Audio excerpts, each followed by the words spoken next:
Imagine waking up tomorrow and discovering that every rupee, every dollar, every euro in the world has suddenly changed its meaning. Your salary, savings, the price of your gold, the stock market, international trade, all of it. Now imagine this happened not gradually but because of a single announcement made by one man on television. And that is exactly what happened on August 15th, 1971. The man was Richard Nixon, the then President of the United States. This event is known as the Nixon Shock, a shock which trembled the world.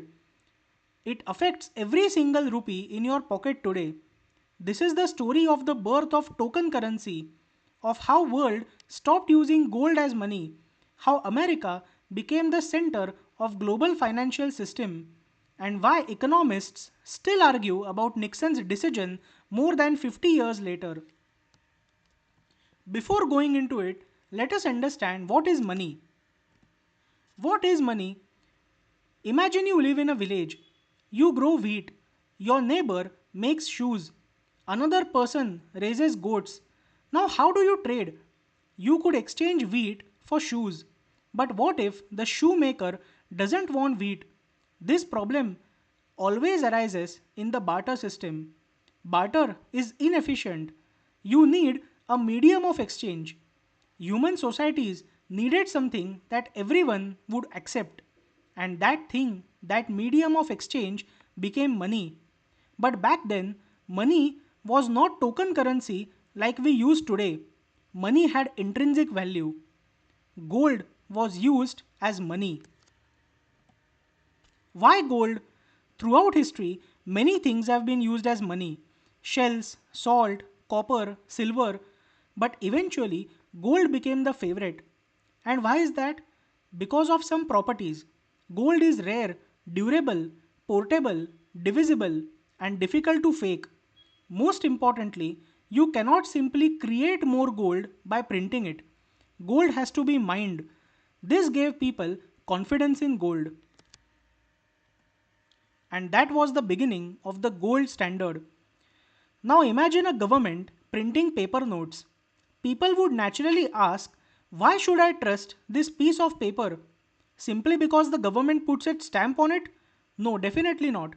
The government replied, you can trust this piece of paper called money because you can exchange it for physical gold. Suppose one note represented 1 gram of gold. If you had the note, you could go to a bank and receive actual gold. This system was called as the gold standard. The paper itself had little value. The gold behind it gave it value. Think of the note as a claim check. The real money was gold. Then came the Great Depression, which changed everything. In 1929, the stock market crashed, banks failed, businesses collapsed, millions of people lost their jobs. Governments wanted to stimulate their economies. But under the gold standard, there was a problem. They could not freely create money. Every new note required gold backing. Economists like John Maynard Keynes argued that the economy needs flexibility. Gold was becoming a cage. Many countries abandoned the gold standard during the Great Depression. The old system was breaking down.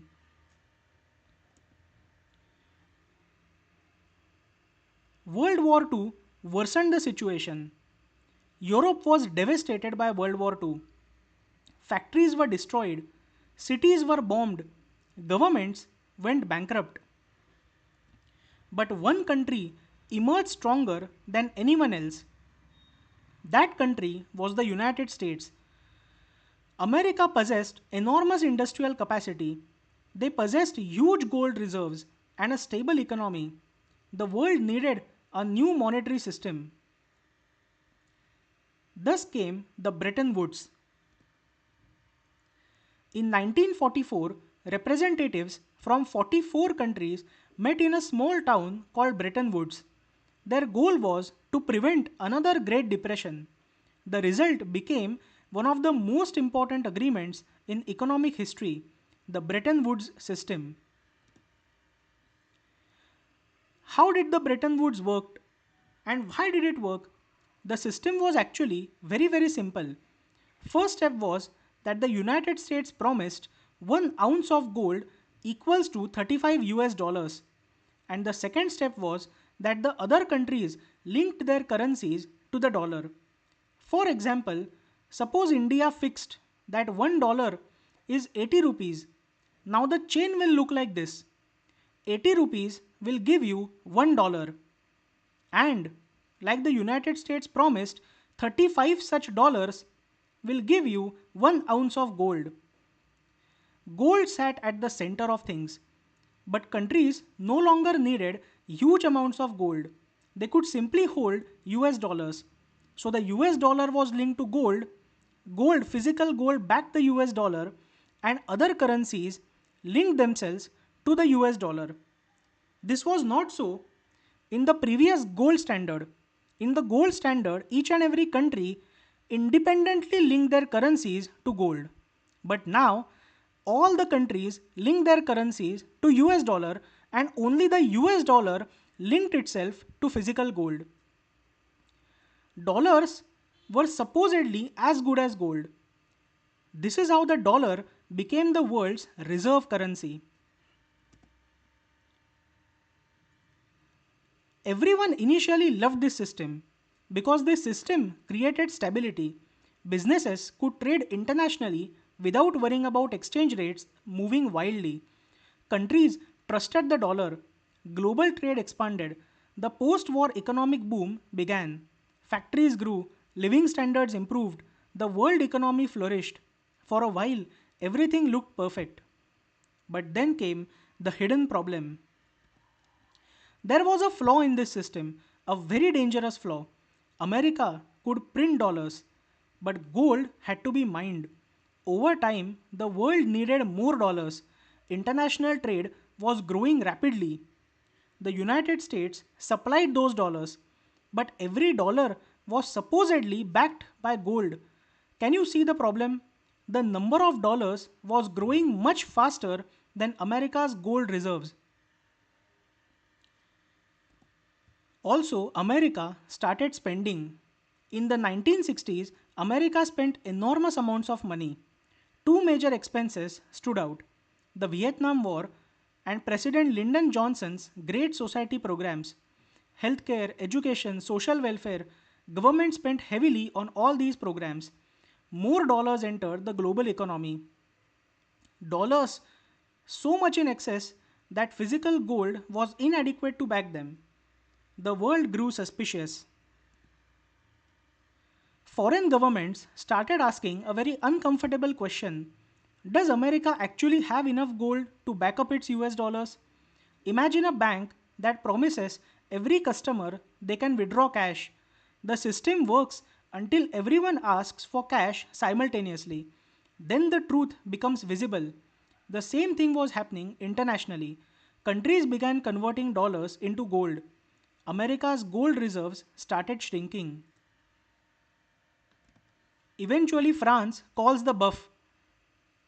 The loudest critic was French President Charles de Gaulle. He believed America enjoyed a special privilege. America could simply print dollars and buy real goods from the rest of the world. France demanded gold. Other countries became nervous too. The pressure increased. More dollars but less gold. The system was approaching a breaking point. This bluff of the United States was called by France. And finally came August 15th, 1971, the moment President Richard Nixon appeared on television. He announced that the United States would suspend the convertibility of dollars into gold. In simple language, if you have dollars, you can no longer exchange them for gold. The link between money and gold was broken.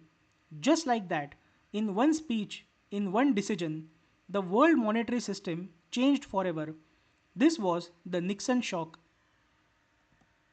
Why was it a shock? Because almost nobody expected it.